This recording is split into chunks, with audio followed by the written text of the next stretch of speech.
Boom, it's Conrad. Oh, it's so dark. Spencer's here. Spencer, what do you want for dinner? I literally just ate. You had burritos? Yes. Shut up, bats. Stop pooping on my Jeep. Well, anyway, you can't see it very well, but we're working on getting the steering column in and the pedals all bolted up so that we have a key that works and ignition works so that we can start the engine with something other than a screwdriver crossing the terminals of the starter that starts fires on the engine. Just once. And almost my arm. You know, just the simple things in life. Alright, hood is going down because I can't see to video. Oh! There we go. Is that better video? Ooh, it's a little better. Tilt column. Redneck tilt column. It's called loosening your bolts. The steering shaft is now installed. Yay! Spencer is now putting the body mount bolts in. And I am figuring out what to do. Tires need to happen at some point here. Maybe I should try to hook up the ignition wires. I'm currently messing with all these wires, this rat's nest of wires. There was actually a tire fire on this Jeep, so I took out a lot of the wiring with it. So I figured out through the wonders of the internet and wiring schematics that this guy here is my ignition wire. So I need to make it run to the parts store and get some eyelets because my eyelet connectors are not big enough. After that, the key should work. Got our wire here and then just throw some connectors at it and then bam! Now we're done. Pro tip, don't wear a wedding ring when you're working on electrical stuff. I was stupid and didn't take mine off immediately. So, I'm going to be fixing this ignition module wire. I got the ignition wire on there, and yes, I know there's no heat shrink tubing on it yet. But yeah, this is the ignition module wire, this light blue one here, and you can see it's all crispy crunchy from a tire that caught on fire. So yeah, yay. This is what we call overkill for heat shrink. I didn't have a lighter on hand, so that's gonna have to do. Alright, the ignition module wire is done and heat shrunk. And of course, as always, be sure to disconnect your negative battery cable. And if you're feeling a little extra, then disconnect your positive too, I guess. Why not, you know? But yeah, I'm gonna connect this real quick and put a different lock washer on there. Tighten. You're probably wondering what this music is. I am too. And I'll probably string up all these wires at some point here and figure out where this plug goes, because who knows, it's also a little bit melted, so that's going to be fun to mess with too. Sorry for the weird lighting, it's kind of dark outside now because we've been messing with this stupid ignition wiring, trying to chase down what is disconnected and discombobulated. So anyway, we were fiddling around with it. Man, I was climbing up underneath the dash following the ignition wire because the ignition wire comes up and over the engine into the junction block over there on the driver's side.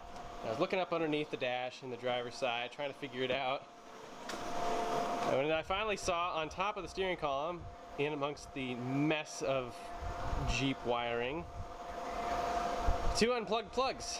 So I plugged them in, and yeah, here's what it sounds like now. Boom! It works with the ignition wire. It's been a couple days now, and we've gotten the tires on it. These are temporary tires. I wish they were permanent tires because they look really cool, but they're super dry rotted. We got the radiator completely plumbed up. It needs some supports on it. It needs a fuel radiator cap. And I am getting the brake line done. The last brake line that goes up to the master cylinder from the splitter block. Alright. So this is the line for the rear brake. And it's got 1/2-inch fittings on either end, which you cannot get on a pre-made line, which is a bummer, but so I know this line is a bit short. They gave me the wrong size. Was not quite long enough, but I think it will do.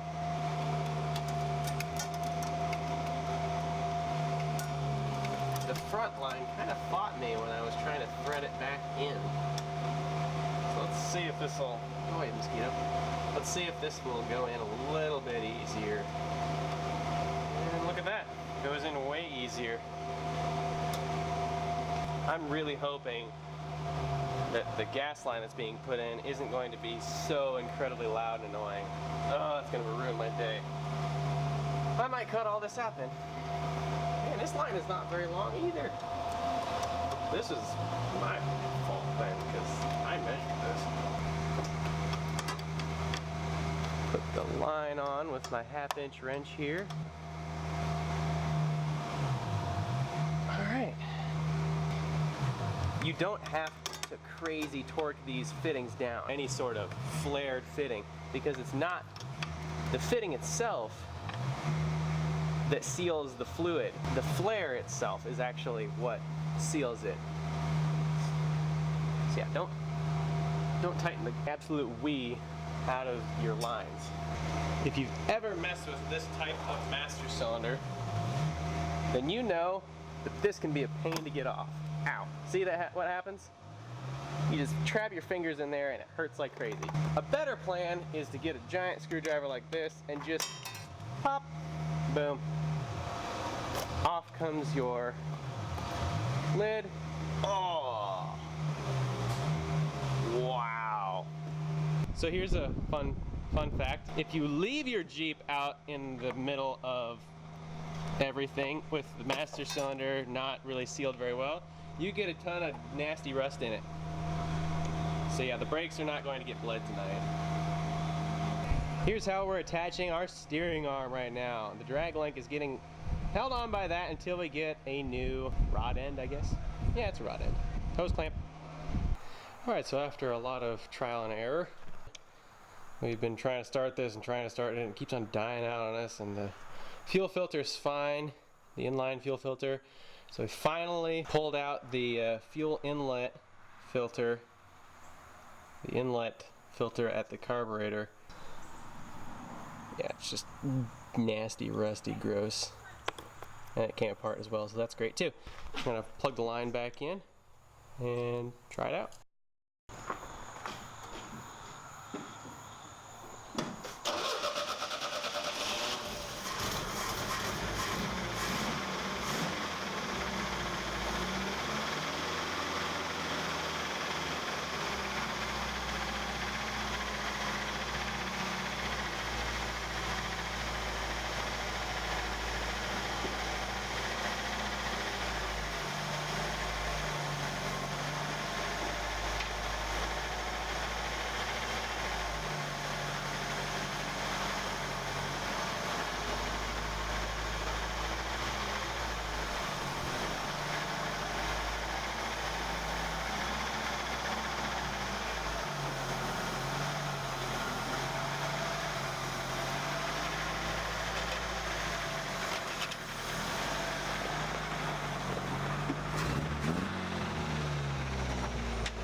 People have 5-way adjustable seats, 6-way. I have an infinitely adjustable seat. Oh yeah! Its new living place for the time being until we finish it.